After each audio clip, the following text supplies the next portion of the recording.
Macalimadani waxaa la yiraahdaa Susan. Maalin maalmaha ka mid ah, maamulaha iskuulka waxay ka codsatay in iskuulku wax ugu dhigto wiil yar oo ku dhacay xanuunka loo yaqaan autism-ka ama mahsanaanta. Maamulihii ayaa ka ogolaaday. Dabadeed wiilkii waalidiintiisa ayay ku tiri hayekeena wiilkiina aniga xanaaneynayo oo wax u dhigi doone. Wiilkan yari waxaa lagu magacaabaa Jaw. Hooyadii ayaa ku tiri tani waa macalimaddaada cusub maxaad u soo dhaweyn laadahay. Laakiin Jaw ma uusan u jawaabin. Macalimadii ayaa ku tiri iska daaya, haddaan galaaskiisa ayaan sii geenayaa, idinkana isaga taga. Dabadeed macalimadii ayaa ku tiri soo bax, maanta waxaan kuu geenayaa oo aad baran doontaa asxaab cusub. Markii ay fasalka keentay ayay ardaydii hortooda istaajisay, waxayna ku tiri ma inoo sheegi kartaa magacaaga. Laakiin Jaw ma uusan u jawaabin macalimadii. Mid ka mid ah ardaydii ayaa ku yiri eega ninkan weyn oo aan xitaa magaciisa garanaynin waa nacas. Dhammaan ardaydii oo dhan ayaa ku qoslay. Macalimadii ayaa ku tiri ardaygii waryaa aamus oo afkaaga qabso, saaxiibkeena cusub magaciisu waa Jaw, halkan ayuuna fadhiisan doonaa. waxay bilowday macalimadii in ay cashirka sharaxdo, laakiin Jaw ma ahayn mid ardayda kala qayb qaata cashirka oo wuxuu iskaga mashquulsan yahay waxyaabo kale. Macalimadii ayaa la yaabtay, kaliya lama yaabin xilliga uu fasalku ku jiro, xitaa waxay la yaabtay qaabku wax u cunayo. Haddaba ma garanaysaan waxay samaysay macalimadani? waxay maktabada ka soo qaaday 2 buug oo ka hadlaya caruurta qaba cudurka autism-ka ama mahsanaanta. waxay buugaagtani ka aragtay in caruurta cudurkaas qaba ay jecel yihiin waxyaabaha isrogrogayo sida marooxada oo kale. waxay xafiiskeeda dhigtay warqado loo sameeyay qaabka marooxada oo kale, waxayna ogaatay inay jecel yihiin waxyaabahaas oo kale. dabadeedna macalimadii ayaa soo qaaday, waxayna aragtay in uu si wacan u eegayo uusan ka jeesanaynin ardaygii xanuunsanaa ee Jaw.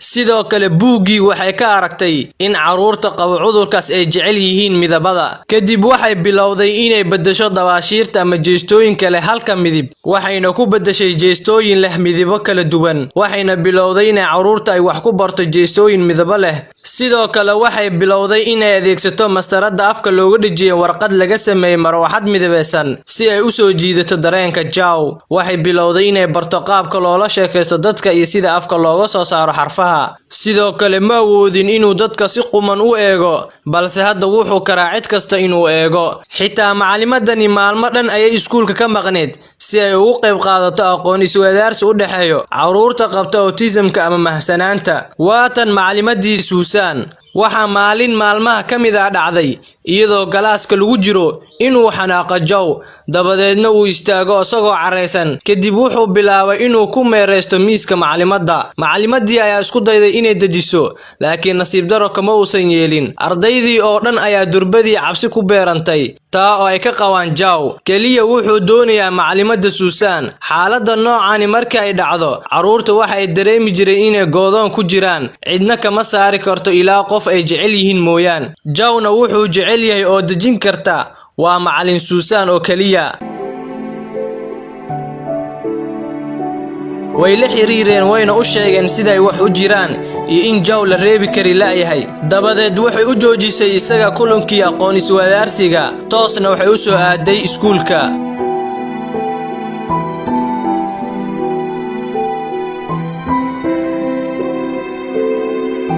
markii ay timi iskuulka ayna aragtay ayay u dhawaaqday kuna tiri Jaw. ardaygani ayaa si toos ah macalimadii ula hadlay kuna yiri ma soo noqotay macalin. macalimadii ayaa ku tiri haa waan imi.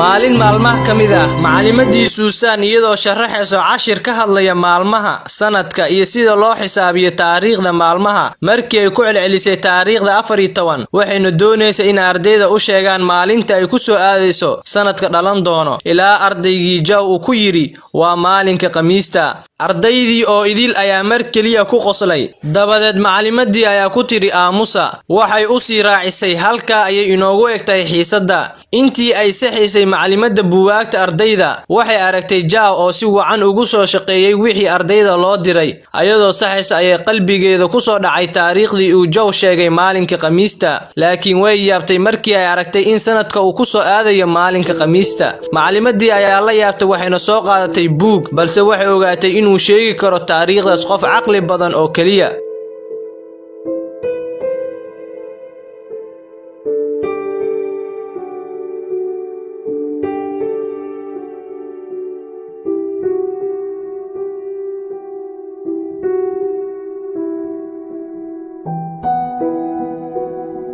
mid ka mid ah ardayda isku fasalka yihiin Zhao kaasoo la dhaho Sami waana arday markasta dhibo oo ku jeesjeesa Zhao Sami ayaa ID cardka ka qaaday Zhao wuxuuna bilaabay inuu ku ciyaaro laakiin Zhao ayaa durbadiiba xanaaqay qeelo iyo carro ayuu isku daray waxaa halkii ka cararay ardaydii hareerihiisa taagnaa wuxuuna ka daba cararay Sami markii uu qabtay ayuu ku bilaabay feer wuuna ku wada ilaa ay ka timi macallin Susan kana celisay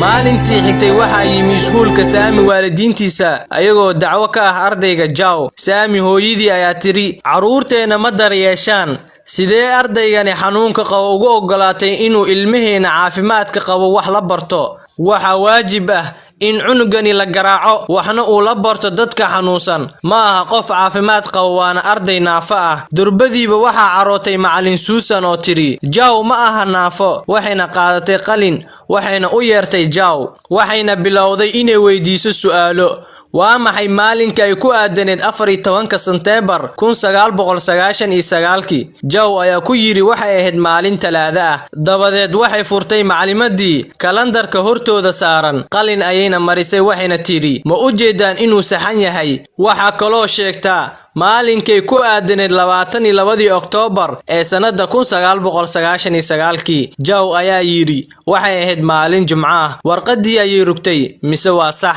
mar kale ayay weydiisay waxayna ku tiri waxaad sheegtaa maalinkay ku aadaneed 8 Diseembar ee sanada 1999 Zhao ayaa markale yiri waxay ahayd maalin Arbaca haddana mar kale ayay weydiisay maalinka ay ku aadaneed 17 January ee sanada 2000 Zhao ayaa ku jawaabay waxay ahayd maalin Isniin ah dhammaan ehelkii iyo macallimiintii ayaa la yaabay caqliga wiilkan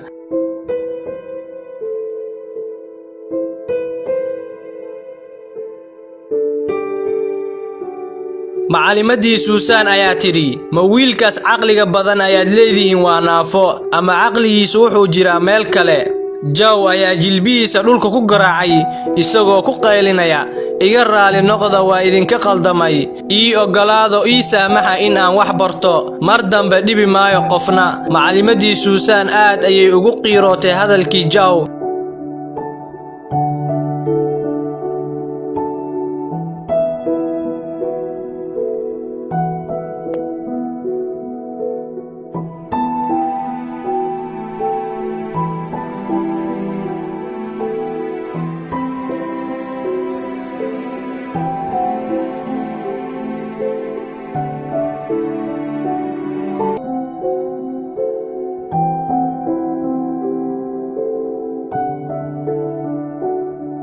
dabadeed macalimadii ayaa u timid oo kaxaysay kadibna u geysay hooyadiisa isagoo caafimaad qaba oo wax bartay Zhao ayaa u mahad celiyay macalimadii Susan kadibna Zhao wuxuu raacay hooyadiisa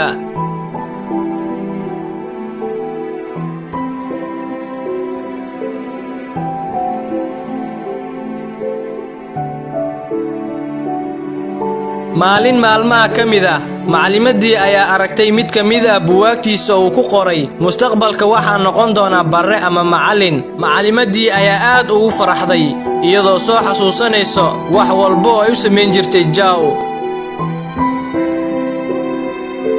qisadani waa qiso dhab oo xaqiiq ah ugu dambeyn wiilkii Jow ayaa isku noqday booliis iyo macallin wax ka dhigo iskuulada kuwooda ugu waaweyn. Qisadani waa qiso ku cibr qaadasho mudan. Waxa idinkula dardaarmaya weliga qof xanuunsan ama qof naafa ah ha ku ciyaarin, wax dhibna ha u geysan. Waxa laga yaabaa in Allah subhanahu wa ta'ala uu ka qaado dhibka haysta uuna ugu bedelo wax khayr ah. Waad ku mahadsantahay daawashada qisadan. Waa anigoo Zaki Maxamuud oo idin leh. Assalaamu calaykum wa rahmatullahi wa barakaatuh.